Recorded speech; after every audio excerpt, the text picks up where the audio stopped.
Dear teachers, welcome to JS and English Learning. We are with Unit 9 of the revised PGTRB syllabus. And நமக்கு கொடுத்திருக்க topic வந்து designing syllabus. இந்த designing சிலபஸ்னா என்ன அப்படின்னு முதல்ல நமக்கு தெரிஞ்சுக்கணும். So what is syllabus particularly in ELT? Okay, now syllabus என்றால் என்ன அப்படிங்கும்போது syllabus is a comprehensive plan that gives us an outline of what is going to be taught. நம்ம என்ன நடத்த போறோம் அப்படிங்கிறத நமக்கு தெளிவா சொல்றது தான் ஒரு syllabus. Okay, that means the content. Okay, என்ன கண்டென்ட் நடத்த போறோம். Okay, then how the content is going to be organized. நம்ம ஒரு கான்டென்ட் ரெடி பண்ணியிருக்கோம், அந்த கான்டென்ட்டை என்ன விதத்தில் ஆர்கனைஸ் பண்ணியிருக்கோம், எப்படி ஆர்கனைஸ் பண்ணியிருக்கோம், and then the sequence in which the content will be introduced. இப்போ ஒரு சிலபஸ்ன்னு எடுத்தீங்கன்னா அதுல ஒரு 5 யூனிட். இப்போ நார்மலா ஒரு சிலபஸ் எடுத்தீங்கன்னா என்ன கொடுத்துருக்காங்க அப்படின்னு கேட்டீங்கன்னா அப்ஜெக்டிவ்னு சொல்லுவாங்க. அப்போ நீங்க இந்த பாடத்திட்டத்தை வந்து என்ன பண்ண போறீங்க, என்ன அப்ஜெக்டிவ், எதுக்காக இதை நீங்க டிசைன் பண்ணி இருக்கிறீங்க, அதை வந்து எப்படி நடத்த போறீங்க. ஓகே, ஒரு ஏஜ் எடுத்துக்கிறீங்க அப்படின்னா லிட்ரேச்சர்ல என்ன பண்ண போறீங்க, ஃபர்ஸ்ட் ஏஜ்ல வந்து என்ன ஜானர் அப்படிங்கும்போது ஃபர்ஸ்ட் போயட்ரி. அதற்கப்புறம் அடுத்தது என்ன வரும், ஆட்டோமேட்டிக்கா நம்ம இங்கிலீஷ் லிட்ரேச்சர்ல ஜானர் வைஸ்ல ஃபர்ஸ்ட் போயட்ரி. அடுத்தது how did this genre evolve? genre எப்படி சொன்னாலும் ரைட் தான். Types of literature. First evolve ஆனது போயட்ரி. அடுத்தது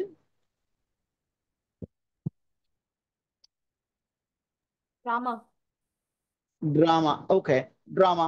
அப்புறம் டிராமாவுக்கு அப்புறம் பீரியாடிக்கல் எஸ்ஏஸ், ப்ரோஸ், இது எல்லாமே வந்துடும். அதுக்கப்புறம் நாவல். அப்ப நம்ம இதை அப்படியே ஆர்கனைஸ் பண்ணுவோம். ஒரு ஏஜ்னு எடுத்துட்டோம்னா அந்த ஏஜுக்குள்ளார ஃபர்ஸ்ட் யூனிட்ல இது, செகண்ட் யூனிட்ல இது, தேர்ட் யூனிட்ல இது, ஃபோர்த் யூனிட்ல இது. இதுக்கப்புறம் at the end what is the outcome, course outcome, அந்த ப்ரோக்ராம் அவுட்கம் அப்படிங்கிற மாதிரிலாம் பின்னாடி வரப்போகுது.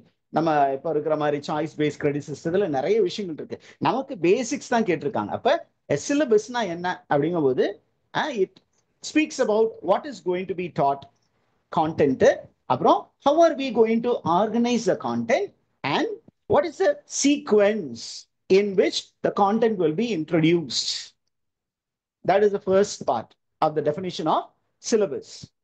அடுத்த பார்ட் என்ன அப்படின்னா, it is a kind of guidelines or a roadmap for teachers and learners to ensure clarity of the course goal.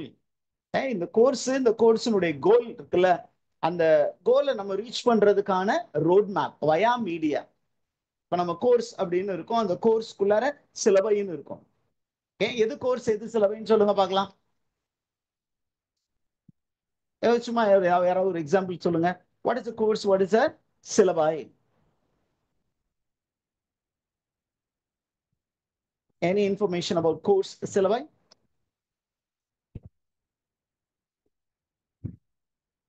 சும்மா ஏதாவது சொல்லுங்க, தப்பு ரைட்லாம் கிடையாது.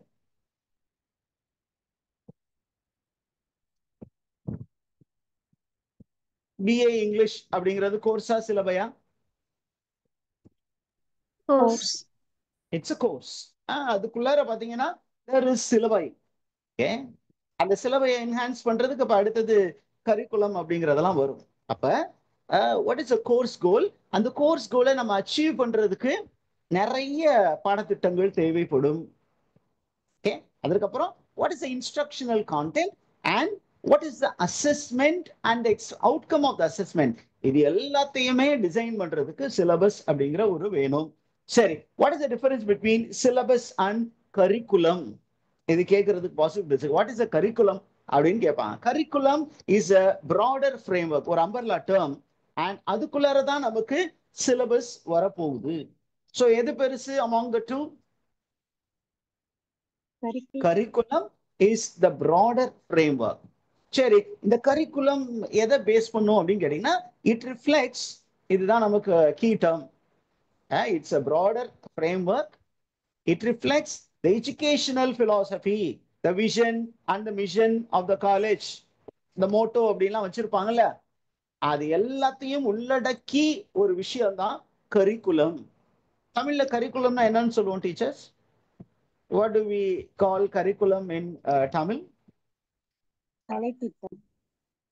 கலை திட்டம். அந்த கலை திட்டம் அப்படிங்கிறது ஒரு கல்வி நிறுவனம் இருக்கு. அந்த கல்வி நிறுவனத்துடைய விஷன், தொலைநோக்கு பார்வை இருக்கு, மிஷன் ஸ்டேட்மெண்ட், அதுல அவங்க என்ன சொல்லியிருப்பாங்க அப்படிங்கிறதெல்லாம் உள்ளடக்கி நம்ம என்ன பண்ண போறோம் அப்படின்னு சொன்னீங்கன்னா, அந்த பாலிசி இருக்கும். அந்த பாலிசி எல்லாத்தையும் உள்ளடக்கி ஒரு ஃப்ரேம் ஒர்க் தான் கரிக்குலம். அந்த கரிக்குலத்தை ஆக்சுவலைஸ் பண்றதுக்கு அதை என்ன பண்ணுவோம், சின்ன சின்னதா பிரேக் பண்ணி நம்ம சிலபை அப்படின்னு வச்சிருப்போம். ஓகேவா? Now we move on to the key concepts in syllabus designing. Okay, what is the key concept அப்படிங்கும்போது அதுக்குள்ளார நிறைய விஷயங்கள் இருக்கு. அதுல ரொம்ப முக்கியமானது முதலாவது கான்டென்ட் செலெக்ஷன். நம்ம ஒரு கான்டென்ட், என்ன கான்டென்ட் டீச் பண்ண போறோம் அப்படிங்கிறது, what are we going to teach அப்படின்னு வரும்போது சிம்பிளா நம்ம ELT அப்படின்னு எடுத்துட்டோம், இங்கிலீஷ் லாங்குவேஜ் டீச்சிங். அதுல ஒரு எக்ஸாம்பிள் கொடுத்துருக்கேன். அதே மாதிரி மற்ற எல்லாத்துக்கும் நம்ம எக்ஸாம்பிள் பார்த்துக்கலாம். ஃபார் எக்ஸாம்பிள் இங்கிலீஷ் நம்ம டீச் பண்ண போறோம் அப்படிங்கும்போது அப்ப கண்டென்ட் என்ன அப்படின்னா கிராமரா அன்னைக்கு, அடுத்தது வெக்காபுலரி, ஃபங்க்ஷன்ஸ், ஸ்கில், ப்ரொனன்சியேஷன், இது எல்லாமே கோர்ஸ் கண்டென்ட்டா ஒரு இங்கிலீஷ் லாங்குவேஜ் டீச்சிங் பேப்பர்ல வரும். இது எல்லாமே சரி. இந்த கான்டென்ட், கோர்ஸ் கண்டென்ட் செலெக்ஷன் இருக்கு இல்லையா, அதை இன்ஃப்ளூயன்ஸ் பண்ணக்கூடியது எவை அப்படின்னா 3 விஷயம். ஒன்னு, the learners need. லேர்னர்ஸுக்கு என்ன தேவைப்படுது அப்படிங்கிறத நம்ம மனசுல வச்சு அந்த தேவைக்கு புரிந்து அவங்களுடைய லெவலுக்கு புரிந்து, ரொம்ப ஹையாவும் கொடுக்க கூடாது, அதே நேரத்துல நல்ல ஸ்ட்ராங்கான ஸ்டூடெண்ட்ஸ் இருக்காங்கன்னா ரொம்ப லோவாகவும் கொடுக்க கூடாது. அப்ப லேர்னர்ஸ் நீட மனசுல வச்சு நம்ம என்ன பண்ணணும், கோர்ஸ் கண்டென்ட்டை டிசைன் பண்ணணும். எவ்வளவு நம்ம கொடுக்க முடியும், அதுக்கு ஒரு ஃபார்முலா இருக்கு பின்னாடி, ஸ்மார்ட் அப்படின்னு ஒரு ஃபார்முலா. அந்த ஸ்மார்ட்ங்கிற ஃபார்முலா என்ன அப்படின்னு படிப்போம். அதுக்கப்புறம் இந்த கோர்ஸ் கோல், இந்த கோர்ஸுக்கான கோல், அந்த கோலுக்கு என்ன பண்ணணும், ஈக்குவேட் பண்ற மாதிரி நம்மளுடைய கண்டென்ட் இருக்கணும். அதே நேரத்துல இந்த டைம் ஃப்ரேம்னு ஒண்ணு இருக்கு. இந்த டைம் ஃப்ரேம்குள்ள இதை முடிக்க முடியுமா? ஒரு ஒரு கிரெடிட் அப்படின்னு சொன்னீங்கன்னா எத்தனை ஹவர்ஸ் காலேஜ் லெவல்ல teachers? 1 credit.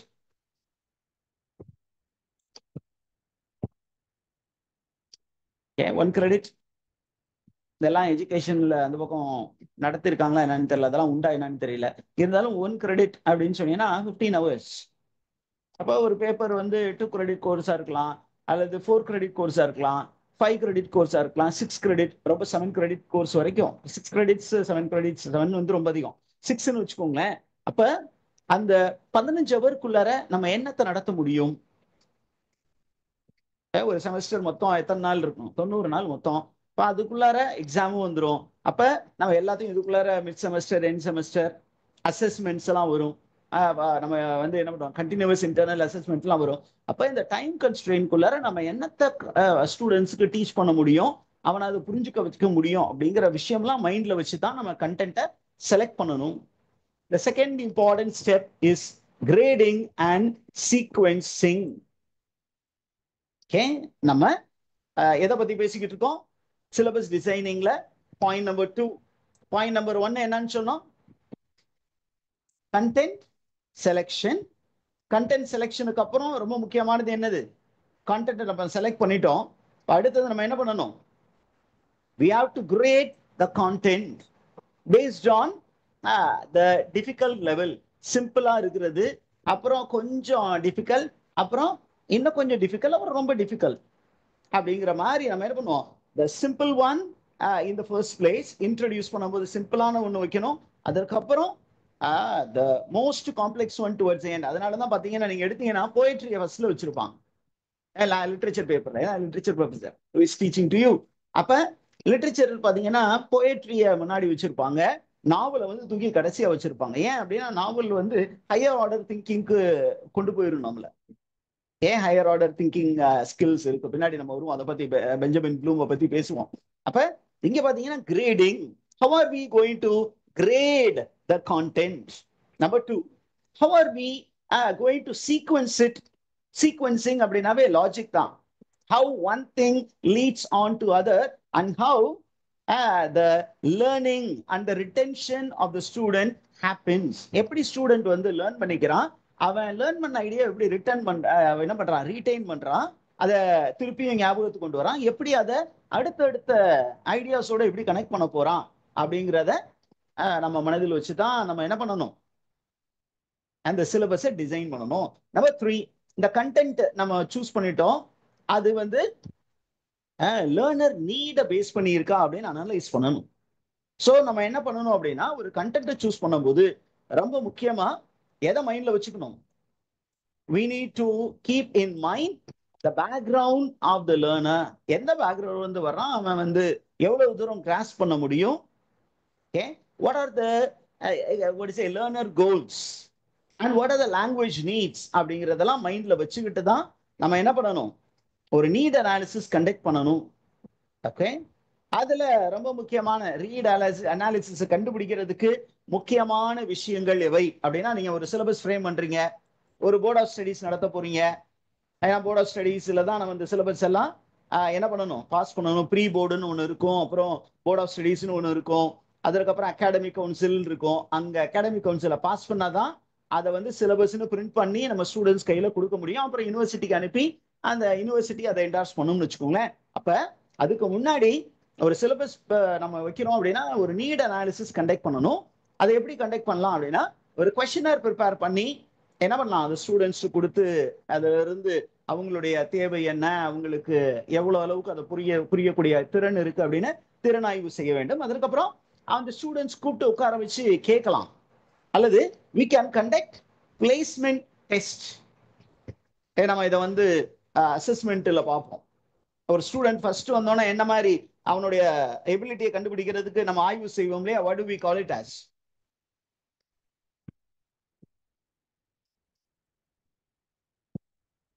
In the initial stage in institutions, a kind of testing is done to get to know the ability of the students. What is it called?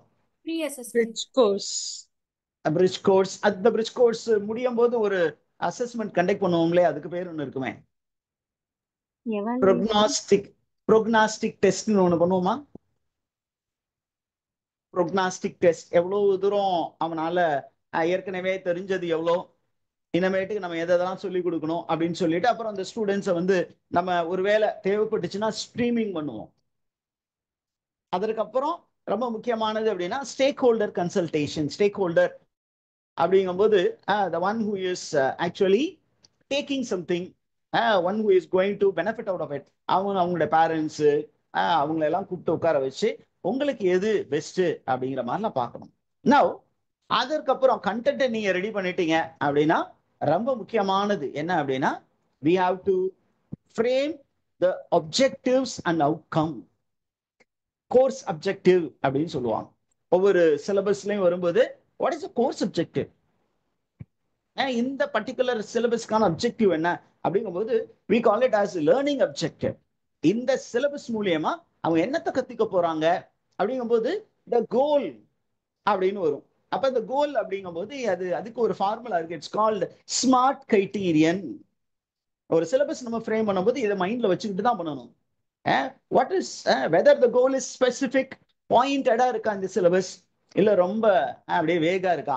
ரெண்டாவது, can we measure the outcome.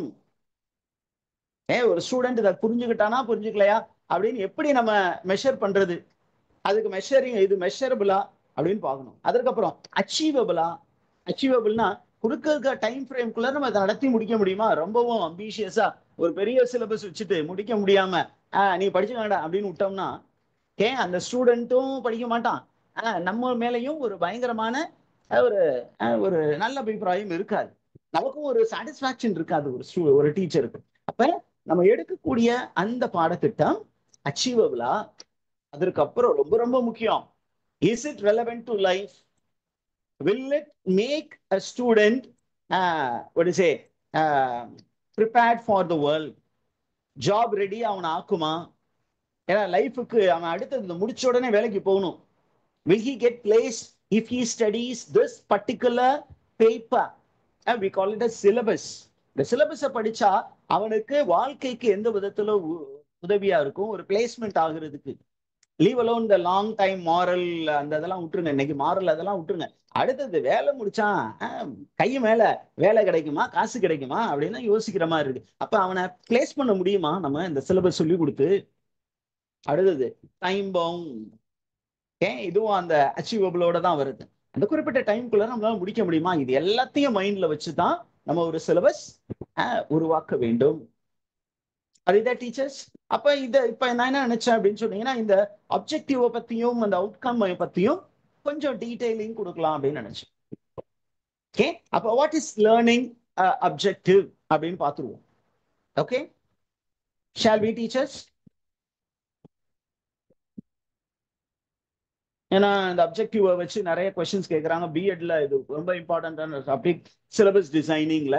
அதனால இதை நம்ம டீடைல்டா பார்க்கணும். Sorry, இதை நம்ம டீடைல்டா பார்க்கறதுக்கு முன்னாடி ஒரு சின்னதா ஒரு break. After that we will come and take up objectives and outcomes in ELT syllabus design. Okay, now it's break.